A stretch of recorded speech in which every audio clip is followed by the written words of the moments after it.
Well, joining us tonight is Dr. Steve Pieczenik. He's one of the world's most experienced international crisis negotiators and hostage negotiators. He's worked for over 20 years in this field for over 5 U.S. administrations. And of course, he's worked with Tom Clancy on a couple of book series, the Tom Clancy Op Center and Net Force book series.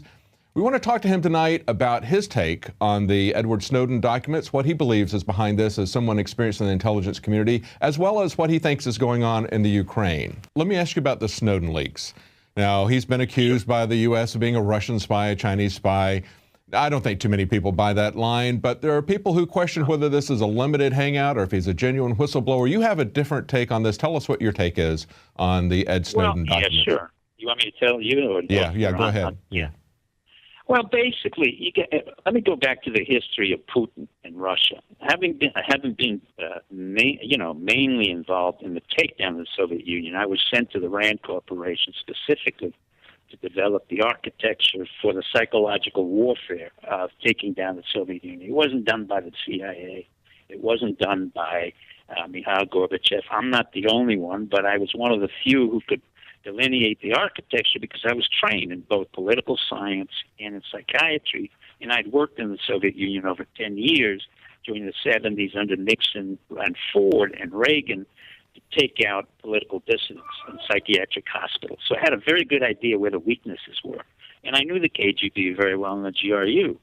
So when we took down the Soviet Union, we in fact made a mistake. We gave it to Yeltsin. Yeltsin was misread. I must admit, I may have been part of that. I don't remember Yeltsin as well as I should have, but he ended up to be a drunk. And I was no longer in the government, but I had some input to say, look, this is not good. Russia has to reconstitute itself. We cannot have a sense of chaos in 122 different federations, which is really what Russia was. And instead, we had a guy named Putin. Putin didn't come up because he was a good guy, a bad guy. He's put up because the intelligence community, on a positive sense, brought in a guy who was very strong, who was trained by Marcus Wolf and by Andropov, guys that I worked with and knew. So you're talking about Putin being put in. Would you say that the intelligence community in the U.S. had something to do with that?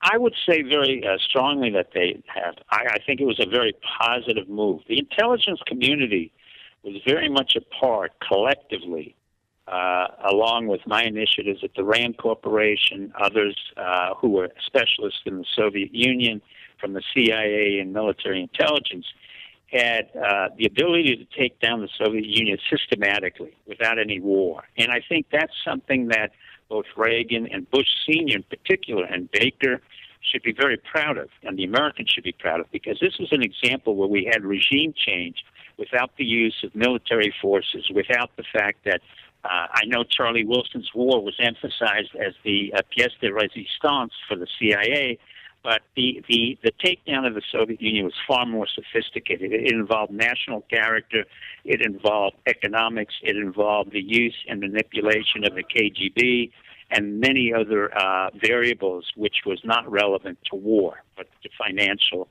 areas. In turn, what happened is when you bring down a regime, it takes some time, but at the same time, you have to think of what will follow the takedown of the regime. What you don't want is a power vacuum. In that power vacuum, you don't want a totalitarian leader to evolve. Having said that, what happened was the KGB entities became oligarchs and, in fact, became corrupt oligarchs. So every one of the institutions or factories in the United States that was run through the Central Committee became fractionated, hybridized, and cannibalized by the KGB. They took it over, and, in fact, there was no central control. Within the ranks of the intelligence community in the Soviet Union or in Russia was a young man, ironically, trained first in East Germany. And who was he trained by? He was trained by someone who I had known and had encountered through a proxy, a man by the name of Marcus Wolf. Many of your listeners will know Marcus Wolf by the key player in the movie The Spy Who Came In from the Cold by Jean-Luc Carré. Mm-hmm. Marcus Wolf was a very special spy master, perhaps the greatest spy master of all, who ran over 100,000 East German Stasi operatives, S-T-A-S-S-I, operatives all over East Germany and the world. He had penetrated the DND, or the West German intelligence, and some of our own intelligence. He was so brilliant that by the time we were able to amalgamate or integrate East Germany with West Germany, we could not arrest Marcus Wolf because it would serve no purpose. Instead, he allowed his family to flee overseas, and we allowed him to become a cook.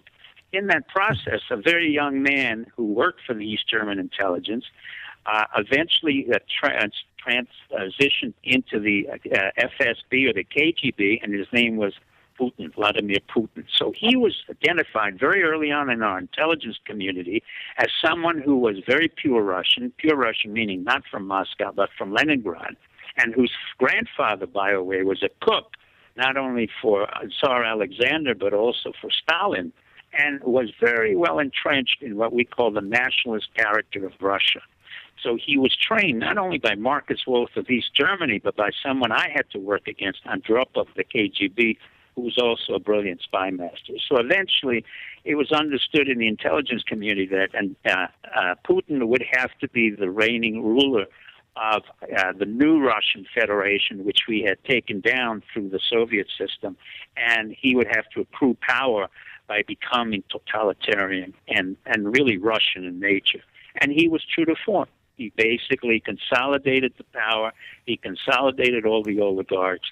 He made sure that the oligarchs were in no way involved in political chicanery in Moscow. And in turn, they all received billions of dollars of corrupt political cronyism types of businesses, Gazprom, as well as construction companies, as well as all types of different industries that they were not attuned to or they were capable of running, but instead that was their political payoff on one condition, that these oligarchs never get involved in politics with Putin. Putin was true to form. And I think the success of the Sochi Olympics is the ultimate point of showing how a totalitarian leader, using his skills, using his background, is able to consolidate a huge country like Russia into a spectacular phenomenon in the midst of a terrorist scenario. So Putin has to be given credit, but at the same time, he arose because of the needs and concerns of the American and European intelligence branches.